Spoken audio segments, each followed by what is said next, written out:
Okay po sir, first question po namin sa inyo. Yung nagulantang na maraming tao na agad nakakuha po ng sako, no? Ito po PCG sa operation nila kahapon. Pero ang noticeable dun sir is sunog yung mga nakuha. May information po ba kayo na iba pa pong paraan ng pagpatay at pag-dispose sa mga sabungero? Katulad niyan, wala talaga akong idea dyan. Siguro, sa sobrang ano na nila, siguro yung iba sinunog na nila, pero wala akong idea sa mga nag-ano, dahil hindi ako nasindan ng video niyan, yung sunog. Opo. How about sir, yung dinidismember, yung mga bodies para ma-dispose? May idea po ba kayo about it? Because I read in an unofficial document na isa po yun sa mga disclosed na information. Paano dinidispose? China-chop-chop? Yun na nga, yung katulad ng sinabi ko noong nakaraan, na pinakitaan nila ako ng video na kung paano, parang baboy yung ginawa nila. Yun lang yun, hanggang doon lang ang alam ko. May wala akong idea, basta yun lang ang video na pinakita sa akin. Hanggang saan yung video sir? So ano po ang nakita niyo? Basta yung nakita ko yung video, yung killing me softly ba yung ginagawa, yung pinipihit. Yun lang ako, doon lang, hanggang doon lang. Tapos yung laman dito, yung tiyan, yung mga laman-laman, gusto nila yung parang lumabas yung dugo para hindi lumubo yung tao. So inaano nila, sinasaksak pa nila, so hindi. iniiwa nila? Iwa talaga, talagang karumal-dumal nga yung ginawa nila. May mga, so hindi, pero hindi nakita sa video sir na pinuputol yung parte? Wala. Basta yun lang ang nakita ko, pero hanggang doon lang. Nakuha sila sa sako, sir. So is that something na consistent na nakita mo sa video? Nakita mo ba paano tinatapon sa lawa? Siguro, ganun ang ginagawa nila. Dahil yung sako ba, may mga buhangin o wala? Kasi kung lagyan talaga nila yun ng pabigat. Kasi kung sako-sako lang, hindi, lulutang at lulutang yun. So, ano po ba yun? Tinatali sa paa, sir? What do you mean by pabigat, sir? Ang ano kasi nun, yung pinakita sa akin, nakahiga yung tao, tapos may buhangin na sinama nila pagtali sa tywire. Yun lang ang nakita ko talaga sa video. Pasensya na po, sir, for asking. Saan nila tinali yun? Sa paa? Lahat. Kasi lahat parang straight siya, na parang nakapatong siya tabla yung tao na paghulog. Dito lubog. Okay po. May video nung hanggang sa paghulog nila? Yung ano lang, yung ang kwininto na lang sa akin yun. Pero yung video kung paano nila kinatay, yun na yun.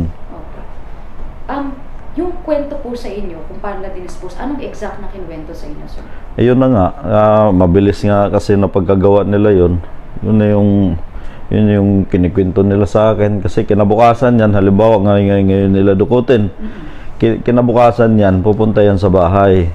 Kukunin na yung 500,000 na yung suhol sa kanila. May nakuha na naman pong sako again ang authorities kanina po sir sa diving operations nila. Ano po ito? Sabay-sabay po ba? Sa isang gabi, ilan ang tinatapon din? Depende. Halimbawa yung itong isang entry. Halimbawa, entry ni Mr. Atong Ang. Yung isang entry na yan, halimbawa 5 katao yan na gumawa ng tsupi, obligado kunin lahat yun. Minsanan yun, sir? Kunin lahat. Hindi pwedeng, hindi pwedeng itira yung isa. Kaya nga may bata doon na nadamay. Mayroon pa nga buntis, di ba? Yung naikwento ko, na may buntis na babae. Kasama sa kasama. Sir, lagi po, kumakalat na po sa balita kung saan po dinidispose. Pero we wanna know, sir, saan pinapatay? Doon na yan, doon sa palaisdaan nung isang pulis din na mayroong palaisdaan doon sa Taal. Kaya doon ako nag-idea, kaya kukunin to dahil siyempre nag-open sila sa akin. So sa palaisdaan pinapatay, tapos ang tapon sa Taal kasi malapit. Hindi. Yung palaisdaan kasi doon, parang alam ko, may palaisdaan doon yung isang pulis. Tapos pag doon ng parang katayan, parang slaughter ba? Yun na, doon na, saka tinapon nila. Opo. At least, sir, tugma ka dun sa mga nangyayari ngayon, sir. Yes. Pinabangga ako, sir. Oh, So far, wala pang mali sa lahat ng binunyag mo. wala. Anong nararamdaman mo ngayon na lahat ng revelation mo ay nakatulong magkadireksyon itong 4 years na pong nakatenggang kaso? Yes, kaya sabi ko nga, kaya nga hinamon ko nga si Mr. Atong Ang, magpalay detector tayo kung sino nagsabi sa atin ng totoo. Gawa ng lahat ng nalalaman ko, hindi naman ako gumagawa ng kwento. Para masira ako, para saan? Kaya laman ako nagaganito dahil gusto niya patayin kami, buong pamilya ko. Last 2 questions po, sir. Ito pong ginagawa niyo po bilang whistleblower, napakabigat kasi syempre, hirap ka na, hindi ka makalabas ng family mo, hindi mapuntahan agad. Kayo po ba at some point ay nagsisisi na pinili niyo maging whistleblower? Hindi ako nagsisisi dahil pinaglabang ko ang pamilya ko dahil gusto na niya masakirin kami. Anong gusto ko? Mamatay na lang ako na walang gusto ko magkaroon ng hustisya yung mga pamilya ng nawalan, ng missing sa Bungero. Pangalawa, yung papatayin niya na ako, hindi ko natanggap yun. Sabi ko na nga sa kanya, boss, okay lang, mapatay mo ako. Huwag mo lang idamay buong pamilya ko. Kaya ako nag-react sa kanya ng ganito.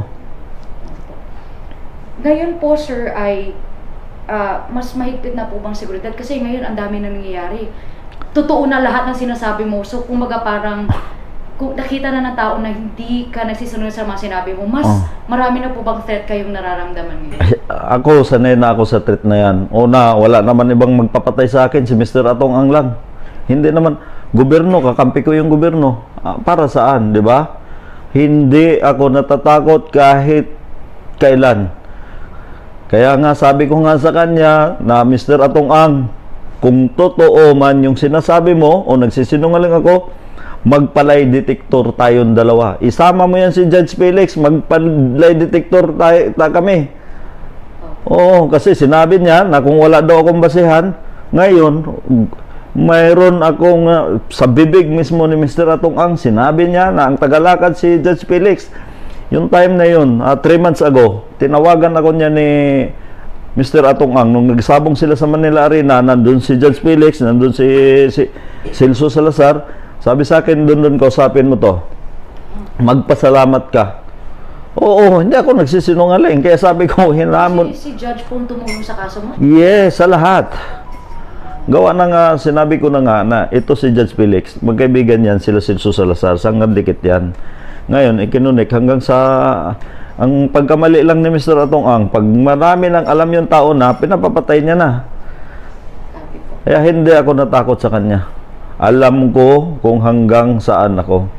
Ang dami na rin kakampi ngayon, sir. May mga Oo, nadagdagan na rin yung patong sa akin, siguro. Ano na ang bounty, sir? Last time, sir, nag-usap tayo 50 million. 50 million, sigurado. Baka dublihin o triplihin pa niya yan. Gusto niya gastusan para mapatay lang ako. Para mawalan ng hustisya itong mga missing sa Bungero. Ngayon, pinapalabas niya na ako ang mastermind sa pagpatay. Ngayon lang ako nakakita na ang utusan naging mastermind. Alam ng taong bayan yan. Kaya hindi ako natakot sa kanya.